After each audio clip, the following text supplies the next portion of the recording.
আসসালামু আলাইকুম। আজ শুরু করছি আমি তার সন্ধ্যামালতি পর্ব ২। পেরিয়েছে দুদিন। ঘড়ির কাঁটা তখন সকাল ৮:৩০টার ঘরে। লামিয়া সৌম্যকে কল করে বলেছে সে আজ সন্ধ্যাকে তার স্কুটি চালানো শেখাবে। এরপর সেদিকে দিয়ে একেবারে কলেজে যাবে। মেয়েটাকে ডিপ্রেশন থেকে বের করার উপায়। সৌম্য সম্মতি দিয়েছে, তবে বারবার করে লামিয়াকে বলেছে তার বনুকে যেন সাবধানে শেখায়, একা না ছাড়ে। সন্ধ্যা বিছানার ধারে দুপা উঁচু সামান্য করে বসে আছে, পিছনে সৌম্য বসা, যে সন্ধ্যার লম্বা চুলগুলো আশ্রে বেনি করে দিচ্ছে। সামনে ইরা, তার হাতে খাবারের প্লেট। মেয়েটা সন্ধ্যাকে খাওয়ানোর জন্য অনেকক্ষণ থেকে বসে আছে, কিন্তু পারছে না। সন্ধ্যা নিশ্চুপ, এক ধানে কোন দিকে যে চেয়ে আছে সে হয়তো নিজেও জানে না। খাবার খাবে না কথাটি একবার বলে একেবারে চুপ হয়ে গেছে। শেষমেশ ইরা হতাশ হয়ে চুপ করে বসে রইল। সৌম্য সন্ধ্যার হাঁটু সমান চুলগুলোই খুব সুন্দর একটি বেনুনি গেঁথে এরপর সেই বেনুনি পেঁচে খোপা করে দেয়। কাজ শেষে সৌম্য ইরার দিকে তাকায়। ইরা সৌম্যর দিকে তাকালে দুজনের চোখাচোখি হয়। সৌম্য চোখ সরায় না। ইরা লক্ষ্য করল সৌম্য ভীষণ মনোযোগ দিয়ে শুধু তাকেই দেখছে। ইরা মৃদু স্বরে ডাকে, সৌম্য। সৌম্যর ঢ্যাং ভাঙে। হ্যাঁ? ইরা মৃদু হাসল। সৌম্যকে তার মাঝে মাঝে অদ্ভুত প্রাণী মনে হয়। তার প্রতি সৌম্যর দৃষ্টিতে বরাবরই মুগ্ধতা মিশেছিল, অথচ এখনকার ব্যাপারটা আলাদা। আয়নার সামনে দাঁড়ালে যেখানে তার নিজেরই দৃষ্টি বারবার বুঝে আসে, বৃতৃষ্ণা এসে ভিড় জমায়, সেখানে তার স্বামী শুধু তাকে দেখে, মুগ্ধ হয়ে দেখে। ইরা সন্ধ্যার দিকে তাকায়, মন খারাপ করে বলে, বুঝেছি সন্ধ্যা, আমার হাতে কেন খাচ্ছে না। আমার এমন বিচ্ছিরি মুখ দেখলে সন্ধ্যার খেতে ইচ্ছে করে না। যাচ্ছি আমি, তোমার ভাই তোমাকে খাওয়াবে। কথাটা বলে ইরা উঠে দাঁড়ায়। প্লেটটি সন্ধ্যার সামনে রেখে সোজা হতে গেলে সন্ধ্যা দ্রুত ইরার হাত টেনে ধরে। ঝাপসা তোকে তাকায় ইরার পানে, ভাঙা স্বরে বলে, তুমি এভাবে বলতে পারলে ভাবি? ইরা আবারও মন খারাপ করে বলে, খাচ্ছ না যে তুমি? কখন থেকে বলছি বলো তো? সন্ধ্যার মলিন মুখখানা আরও মলিন হয়, দৃষ্টি নিচু করে, ঘাড় ফিরিয়ে বড় ভাইয়ের দিকে তাকায়। সৌম্যর দৃষ্টি তার বোনের দিকে। সন্ধ্যা ঢোক গিলে বলে, সৌম্য ভাইয়া, বিশ্বাস করো, আমি ভাবিকে নিয়ে এসব ভাবি না। সৌম্য কী বলবে বুঝলো না। এরা হতাশ চোখে চায়। ভাবলো এটা বললে সন্ধ্যা খেয়ে নিবে, কিন্তু মেয়েটা সত্যি ভেবে নিয়ে আবেগী বাণী ছুটছে তার ভাইয়ের দিকে। এরা বসলো সন্ধ্যার পাশে, কিন্তু কিছু বলতে চাইলে সৌম্য মাছ থেকে বলে, বনু, আমরা সবাই জানি তুই কেমন, কিন্তু তুই খেতে চাস না কেন বলতো? পুরো অর্ধেক হয়ে গিয়েছিস, আয়নায় দেখেছিস নিজেকে একবারও? সন্ধ্যার চোখ দুটো ভিজে ওঠে, বলে, আমার কিচ্ছু করতে ভালো লাগে না সৌম্য ভাইয়া, তোমরা কেউ আমাকে বোঝো না, সবাই শুধু আমার সাথে জোর করো। সৌম্য অসহায় চোখে চায় তার ছোট বোনটার দিকে। সন্ধ্যার মাথা তার বুকে রেখে ডান হাত মাথায় আলতু করে বুলিয়ে দেয়, আমার ভাগ্নি নয়তো ভাগ্নির জন্য কিছু খেয়ে নে বনু, খাবি না? সন্ধ্যা ভাইয়ের বুকে পড়ে নিঃশব্দে অশ্রু ঝরায়। ভেতর থেকে বেরিয়ে আসে আকাশ শব্দটি, যে সন্ধ্যার মনের মানুষ, যাকে ঘিরে তার পৃথিবী, অথচ সেই মানুষটিই আজ নেই, কোথাও নেই। কমাস পূর্বের স্মৃতি চোখের সামনে আজও জল করে ওঠে সুস্পষ্টভাবে। আকাশকে ঘিরে সেই এক একটি রাতগুলো ছিল সোনালি সকালের মতো, যেখানে আকাশ হাসতো, তাকে জড়িয়ে ধরতো, ভালোবাসার সাগরে ডুবিয়ে রেখেছিল। সেই ভালোবাসার সাগর উপহার দিয়ে হঠাৎ আকাশ হারিয়ে গিয়েছে। এই তো সেই দিন আকাশ তার উপর অভিমান করে বিদেশে পাড়ি জমালো। কত শত অভিমান চেপে অপরিচিত হয়ে উঠল। সন্ধ্যার মন বলতো তার শুভ্র পুরুষ বদলে গিয়েছে, কিন্তু না, সে বদলায়নি। সময় গড়ালো, আকাশের অভিমান ভাঙল, ডেকে উঠল সেই পরিচিত ডাক, সোনা বউ। সন্ধ্যা কেঁপে উঠল, মনে হলো তার কানের কাছে এসে আকাশ মাত্র তাকে সোনা বউ বলে ডেকেছে। সন্ধ্যা চোখ মেলে ভাইয়ের বুক দিকে হু হু করে কেঁদে ওঠে। বেহিসাব এমন হয়েছে তার সাথে, আজও তার কানে আকাশের বলা সেই সোনা বউ ডাক বেজে ওঠে থেকে থেকে। সন্ধ্যার ফোঁপানি বাড়ে, সৌম্য দীর্ঘশ্বাস ফেলে। সন্ধ্যার মাথায় পিঠে হাত রেখে বুলায় সান্ত্বনা স্বরূপ। ধীরে ধীরে সন্ধ্যা নেতিয়ে আসে, কান্নার তোড় থামে, থেকে থেকে কেঁপে ওঠে। সৌম্য বনুর মাথায় একটা চুমু আঁকে, এরপর সন্ধ্যাকে সোজা করে বসিয়ে সন্ধ্যার পিঠ তার বুকে ঠেকায়। ডান হাতে সন্ধ্যার ভেজা মুখ মুছে দিয়ে মৃদুস্বরে বলে, খেয়ে নে বনু, লামিয়ে চলে আসবে। সন্ধ্যা লম্বা শ্বাস নেয়, নিজেকে সামলায়। সৌম্য ইরাকে ইশারায় বোঝায় খাওয়ানোর জন্য। ইরা পরোটা ছিঁড়ে সন্ধ্যার মুখের সামনে নিলে সন্ধ্যা হা করে খাবারটুকু নেয়। ধীরে ধীরে একটা পরোটা শেষ করে আর খেতে চায় না। ইরা জোর করে না, সন্ধ্যাকে পানি খাওয়ায়। সৌম্য ইরা দুজনেই স্বস্তি পায়। সন্ধ্যা বিছানা থেকে নেমে ওয়াশরুমে গিয়ে ফ্রেশ হয়ে আসে। কলেজ ড্রেস অর্থাৎ কলেজ ড্রেসের বোরখা পরে। ইরা বোরখার ওপর সন্ধ্যাকে হিজাব বেঁধে দেয়। সন্ধ্যা চুপ করে ইরাকে দেখে। ইরা তার খুব যত্ন করে, সবাই করে, তার সৌম্য ভাইয়া, খালাম্মা। কিন্তু সন্ধ্যা যাকে একটা বার দেখতে চায় তাকে আর পায় না। বাঁচতে ইচ্ছা করে না মেয়েটা, কিন্তু সে মরে গেলে তার বাচ্চার কি হবে? এই একটি কথাতেই সন্ধ্যার কদম থেমে যায়, স্থির হয়ে যায়। মনের কোণে কিছু শব্দ উকি দেয়, যেগুলোর অর্থ তাকে বাঁচতে হবে। লামিয়া আসলে সৌম্য সন্ধ্যাকে নিয়ে আসে। বারবার সাবধানে চালাতে বলে লামিয়াকে।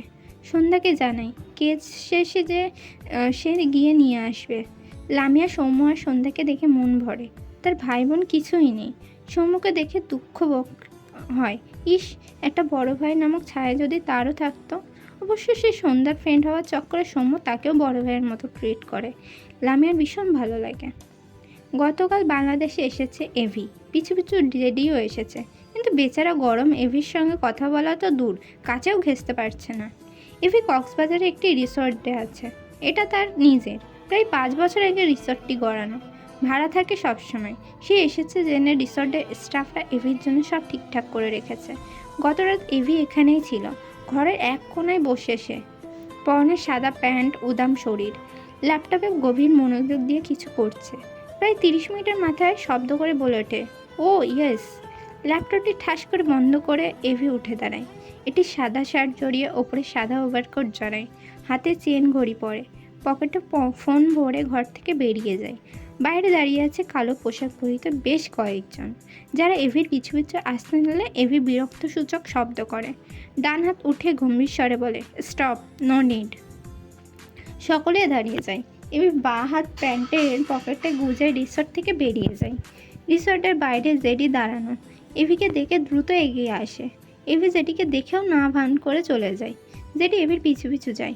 এভি, এভি, আমার কথাটা শোনো, আমাকে এক্সপ্লেন করার সুযোগটা দে অন্তত। এভি এভি একবারও তাকালো না। ড্রাইভার গাড়ি নিয়ে তার পাশে এসে দাঁড়ায়। ভেতর থেকে বেরিয়ে আর গাড়ির দরজা খুলে দেয়। এভি ভেতরে বসতে নিলে জেডি এভির হাত টেনে ধরে, অসহায় কণ্ঠে বলে, এভি প্লিজ, একবার আমার কথাটা শোন। এভি এভি রেগে দুহাতে জেডিকে ধাক্কা দেয়। এগিয়ে এসে দুহাত জেডির কলার ধরে রাগন্ত স্বরে বলে, একদম আমার কাছে ঘেসবি না, না মানে না, সামনে আসলে জাস্ট খুন করে ফেলবো তোকে। কথাটি বলে জেডিকে ধাক্কা দেয়। এরপর আর 1 সেকেন্ডও দাঁড়ায় না। গাড়িতে উঠে বসলে ড্রাইভার গাড়ি স্টার্ট দেয়। জেডি সময় নষ্ট করলো না, এক প্রকার দৌড়ে গিয়ে তার গাড়িতে উঠে বসে গাড়ি স্টার্ট দেয়। এবার গাড়ির পিছু পিছু যায়, চোখে মুখে অসহায়ত্ব। এবার তীক্ষ্ণ চোখে চেয়ে আয়নায় দেখে জেডি তার গাড়ির পিছু পিছু আসছে। মাথাটা এপাশ ওপাশ নাড়ায়। হঠাৎ ডান হাত বাড়িয়ে ড্রাইভারকে টেনে সরিয়ে দেয় পিছন দিকে। ড্রাইভিং সিটে সে বসে। গাড়ির গতিপথ স্বল্প সময়ের জন্য এদিক ওদিক হয়, তবে এভি দক্ষ হাতে সামলে নেয়। ড্রাইভার পাশের সিটে ভীত চোখে চেয়ে আছে এভির পানে। তাকে একটা কথা পর্যন্ত বলল না। এক্ষুনি অ্যাক্সিডেন্ট হলে কি হতো? যদিও সে নিজেও তো নিজের জীবনে ঝুঁকি নিয়েই এভির সাথে আছে। কথাটা ভেবে ছেলেটি ঢোক গিলল। এভির চোয়াল দৃঢ়, শক্ত দুহাতে গাড়ি স্টিয়ারিং ঘোরায়। গাড়ি আঁকাবাঁকাভাবে চলছে, গতি সর্বোচ্চ। মনে হচ্ছে যে কোনো মুহূর্তে অ্যাক্সিডেন্ট হয়ে যাবে। পাশের ছেলেটি জান হাতে নিয়ে বসে আছে। এভি স্টিয়ারিং দুটার সহিত একবার এদিক তো একবার ওদিক ঘুরিয়ে গাড়ি চালায়। ফলস্বরূপ জেডির নাগালের বাইরে চলে আসে। আয়নায় তাকিয়ে জেডির গাড়ির অস্তিত্ব টের না পেয়ে এভি বাঁকা হাসলো। জেডি এভির গাড়ি হারিয়ে ফেলে আরও কিছুক্ষণ গাড়ি চালালো। কোথাও এভির গাড়ি টিকিও না পেয়ে জেডি হতাশার শ্বাস ফেলে। অবাক হয় না, কার রাইডিংয়ে এভির সাথে সে কখনো পারিনি। আজ না পারাটাই স্বাভাবিক। সিটে হেলান দিয়ে চোখ বুঝলো, মুখ হবে ভীষণ অসহায়ত্ব। স্মৃতির পর্দায় ভাসলো কিছু। জেডির ঠোঁটের কোণে সূক্ষ্ম হাসি ফুটে ওঠে। বিড়বিড় করে, এভি জান, পারবি না এভাবে। কিছু সময় পর জেডি গাড়ি থেকে বের হয়। আশেপাশে তাকে একটি ক্যাফে চোখে পড়ল। সে দেখে এগিয়ে যায়। কারোর সাথে ধাক্কা খেয়ে এভি বিরক্ত চোখে তাকায়। সামনের ছেলেটি কয়েকবার বলে, সরি ভাই। অরুণের কথা থেমে যায়, দৃষ্টিতে বিস্ময়। আওড়ায় দেদি। জেডি জেডি ভাবলেশন তাকিয়ে আছে। অরুণ নিজেকে সামনে বলে, তুই হঠাৎ কোথা থেকে? জেডি ভুরু নাচে বলে, মেবি আমার রূপ বেড়ে গিয়েছে। তোর দৃষ্টিতে এত মুগ্ধতা কেন মাই ডিয়ার? অরুণ নিজেকে সামলালো। জেডির পা থেকে মাথা পর্যন্ত চোখ বুলায়। নিজেকে কালো পোশাকে আবৃত করেছে জেডি। অরুণ গলা ছেড়ে বলে, এতদিন কোথায় ছিলি? আজ হঠাৎ কোথা থেকে বের হলি? জেডি অরুণকে পাশ কাটিয়ে ক্যাফের দিকে যেতে যেতে বলে, ছিলাম একখানে। অরুণের পিছু যায় আর বলে, তুই আকাশের ব্যাপারে জানিস? জেডি হাসলো, বলে, আমার জানার কথা নাকি? অরুণ দীর্ঘশ্বাস ফেলল। জেডি ক্যাফের ভেতর এক কোণে এসে চেয়ার টেনে বসে। অরুণের উদ্দেশ্যে বলে, কিছু জানাতে চাইছিস? Am I right? Sit sit. Arun জেডির হাস্যোজ্জ্বল মুখের দিকে মলিন মুখে চেয়ে রয়। অপর পাশে বসে ভারাক্রান্ত গলায় বলে, আমার কথা শুনলে তোর হাসি মিলিয়ে যাবে। জেডি ডান হাতে টেবিলের উপর একটা থাপ্পড় দিয়ে প্রফুল্ল মনে বলে, ওয়াও, ইন্টারেস্টিং তো। আমার হাসি কেড়ে নেওয়ার ক্ষমতা তোর কাছে আছে দেখছি। ফার্স্ট স্টার্ট কর প্লিজ। অরুণ ঢোক গিলে বলে, আকাশ মারা গিয়েছে। জেডি ভাবলেশীনভাবে বলে, তারপর? অরুণ অবাক হয়ে জেডির রিয়াকশানে বলে, আমি ফান করছি না। ওইটার কফি দিয়ে যায়। জেডি কফির মাগে একবার চুমুক দিয়ে বলে, আই নো। অরুণের অবাকের মাত্রা বাড়ে। যে ছেলে আকাশের কিছু হলে দুনিয়া উল্টে ফেলে, সে কত বছর আকাশের থেকে দূরে ছিল, আর এখন তার শোকের খবর শুনে জেডির মাঝে কোনো প্রতিক্রিয়া নেই। অরুণের চোখ জোড়া ভরে ওঠে কেন যেন। দু হাতে ঝাপসা হয়ে আসে, চোখ দুটো ডোলে স্বাভাবিক করে। জেডির দৃষ্টি অরুণের পানে, ঠোঁটের কোণে বাঁকা হাসি। অরুণের খেয়ালে আসে বিষয়টি। রেগে যায় সে। নিজেকে যথাসম্ভব সংবরণ করে উপহাসের সুরে বলে, সব ডায়লগ ছিল তবে। আকাশের মৃত্যুর খবর শুনেও তোর মাঝে কোনো ভাবান্তর নেই। তুই আকাশকে। যেটি কফির মগ টেবিলের উপর রেখে দাঁড়িয়ে যায়। দুহাত প্যান্টের পকেটে গুজে অরুণের দিকে এগিয়ে এসে দাঁড়ায়। একটু ঝুঁকে পাখা হেসে বলে, জেডি বেঁচে থাকতে এভি কখনো মরবে না। অরুণ বিস্ময় দৃষ্টিতে তাকায়। জেডি ডান দিকে ঠোঁট বাঁকায়, ডান চোখ টিপ দেয়। অরুণের অবাকতার তার হাসি দীর্ঘ হয়। সোজা হয়ে দাঁড়িয়ে ক্যাফে থেকে বেরিয়ে যেতে যেতে ঘাড় এদিক ওদিক নাড়ায়, যেন গানের তালে একটু আধটু দুলছে। অরুণ এক প্রকার দৌড়ে ক্যাফে থেকে বেরিয়ে যায়। জেডি এগিয়ে যাচ্ছে। অরুণ দ্রুত পায়ে জেডির সামনে এসে দাঁড়ায়। দু হাতে জেডির কলার ধরে রাগান্ত স্বরে বলে, আকাশ কোথায়? জেডি শব্দ তুলে হাসে। অরুণের মুখে ফু দেয় একবার, বলে, খুব জ্বলছে? অরুণ রেগে তাকায়। জেডি তার কলার থেকে অরুণের হাত ঝাড়া মেরে সরিয়ে দিয়ে শক্ত গলায় বলে, আমারও জ্বলছিল, বিশ্বাসঘাতক। অরুণ চোখ বুজে নিজেকে শান্ত করার বৃথা চেষ্টা করে। চোখ মেলে দাঁত কিরমির করে বলে, আকাশ কোথায়? জেডি হেসে বলে, নিজে খুঁজে নে। এরপর জেডি অরুণের পাশ কাটিয়ে এগিয়ে যায়। অরুণ দ্রুত উল্টে ঘুরে চেঁচিয়ে ওঠে, জ্যাক। শব্দটি জেডির কানে পৌঁছাতেই ঝড়ের বেগে এগিয়ে এসে অরুণের নাক বরাবর একটা ঘুষি মেরে দেয়। ডান হাতে অরুণের কলার ধরে চিবিয়ে চিবিয়ে বলে, only AV gets this name, nobody else. Arun অবাক হলো না, রাগলোও না। জেডির রিয়াকশন দেখে নিশ্চিত হয়েছে আকাশ বেঁচে আছে, কিন্তু কিভাবে? তাছাড়া তারা আকাশের লাশ পায়নি। সব মিলিয়ে অরুণের মাথা ঘুরছে। অসহায় কণ্ঠে বলে, আকাশ কোথায়? প্লিজ বল, ওকে ছাড়া আমরা কেউ ভালো নেই। জেডি হেসে ফেললো। অরুণকে ছেড়ে গা দুলিয়ে হাসতে শুরু করে। এদিক ওদিক তাকাই। বেশ কিছুক্ষণ নিজেকে সামনে বলে, তো মরে যা তোরা, I don't care my dear. Arun রেগে গেল, আকাশ কোথায়? জেডি হেসে বলে, আসমানের নিচে, জমিনের ওপর, দুটো কুলু দিয়েছি, যা এবার খুঁজে নে। অরুণ হতাশ হলো। জেডি বলবে না সে জানে, বলার কথাও না। আকাশ কি সত্যিই বেঁচে আছে? তাহলে তাদের কাছে আসলো না? পুরো 4 মাস পেরিয়েছে। অরুণ জেডির দিকে তাকায়। কি হচ্ছে কিছুই বুঝতে পারছে না। জেডি হাসলো, কিছু বলল না। তার গাড়িতে গিয়ে বসে গাড়ি স্টার্ট দেয়। কলেজ ছুটি হয়েছে 5 মিনিট হলো। লামিয়া সন্ধ্যাকে নিয়ে স্কুটির কাছে এসে দাঁড়িয়েছে। সম্মুখে না দেখে লামিয়া সন্ধ্যাকে নিয়ে স্কুটি সহ একটি ফাঁকা জায়গায় আসে।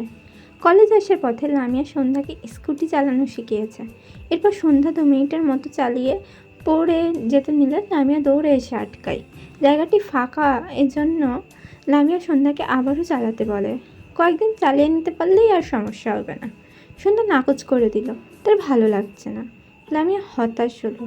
সন্ধ্যার মন ভালো করা, তার মুখে একটুখানি হাসি ফুটানো যুদ্ধে জয়ীর সমান। ছেলে কণ্ঠে লামিয়া নাম শুনতে পেয়ে সন্ধ্যা লামিয়া দুজনেই সামনে তাকায়। সাদা প্যান্ট, সাদা ওভারকোট, সাদা জুতো, মুখে সাদা মাস্ক পরিতা এক লোক দাঁড়ানো। সবচেয়ে আকর্ষণীয় লাগছে চোখে সোনালি মণি দুটো। রোদের মাঝে চকচকে জিনিস যেমন ঝিলিক দেয়, এভির চোখ দুটোও তেমনই চিকচিক করছে। এভি এগিয়ে এসে সন্ধ্যা লামিয়ার সামনে দাঁড়ায়। একবার সন্ধ্যার দিকে তাকায়, তবে সন্ধ্যাকে নিয়ে তার মাঝে কোনো ভাবান্তর হলো না। সে দৃষ্টি ঘুরিয়ে লামিয়ার দিকে তাকায়। সন্ধ্যা অবাক হয়ে দেখছে এভির চোখ দুটো। লামিয়া বলা কণ্ঠটি তার পরিচিত ঠেকেছে। মেয়েটা ঢোক গিলল দুবার। এভি লামিয়ার দিকে চেয়ে গম্ভীর গলায় বলে, Miss Lamia, you know I am single man. সন্ধ্যার পুরো শরীর শিরশির করে ওঠে। এই কণ্ঠ সে চেনে, এই কণ্ঠ একমাত্র তার আকাশের।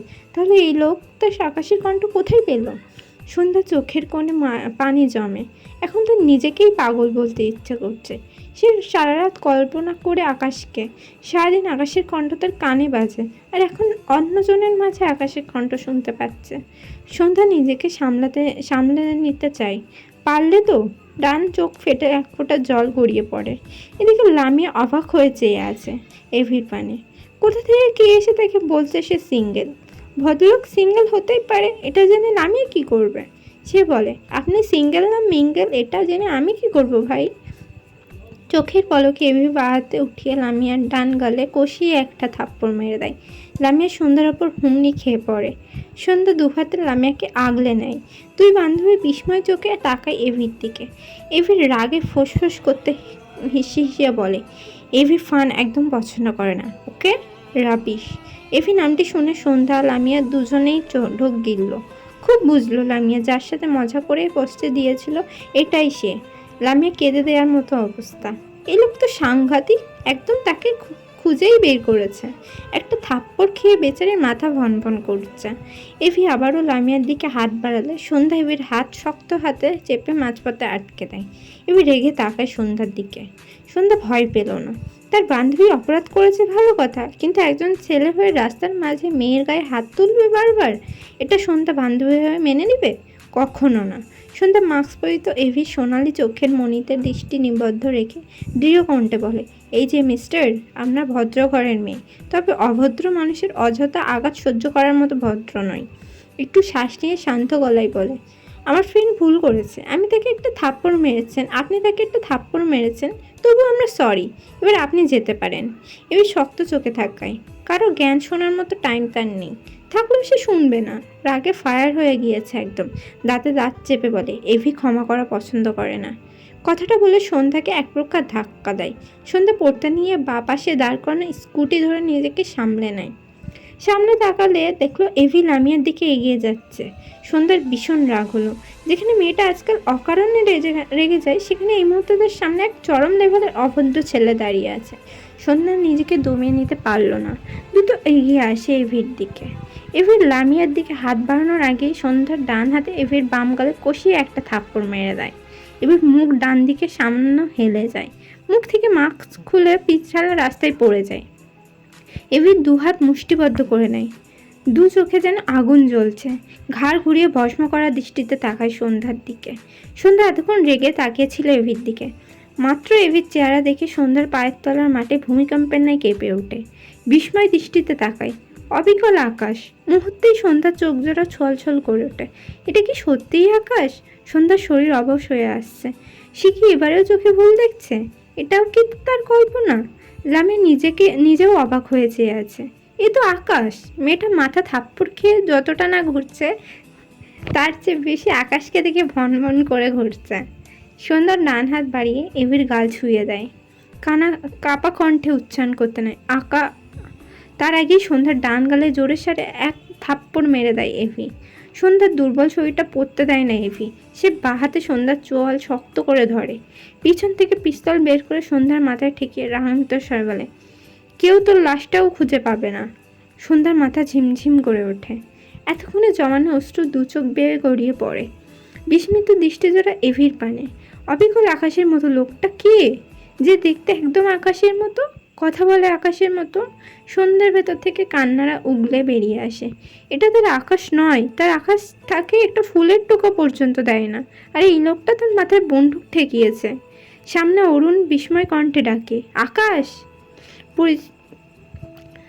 পরিচিত কণ্ঠে নিজের নাম শুনতে পেয়ে আকাশ সামনে তাকায়। অরুণকে দেখে গম্ভীর গলায় বলে, পরে কথা বলছি, ইম্পর্ট্যান্ট কাজ করছি। সন্ধ্যা বাগরুদ্ধ হয়ে যায়। তার পিছন থেকে আকাশকে অরুণ ডেকেছে। সে জানে অরুণের কণ্ঠ তার পরিচিত। তার মাথায় বন্দুক ঠেকানো লোকটি আকাশ বলেই তো অরুণের কথায় রেসপন্স করলো। তবে আকাশের সাথে এরকমটা সন্ধ্যা আর ভাবতে পারে না। অনুভূতিহীন চোখে কেবল চেয়ে রইল এভির পানে।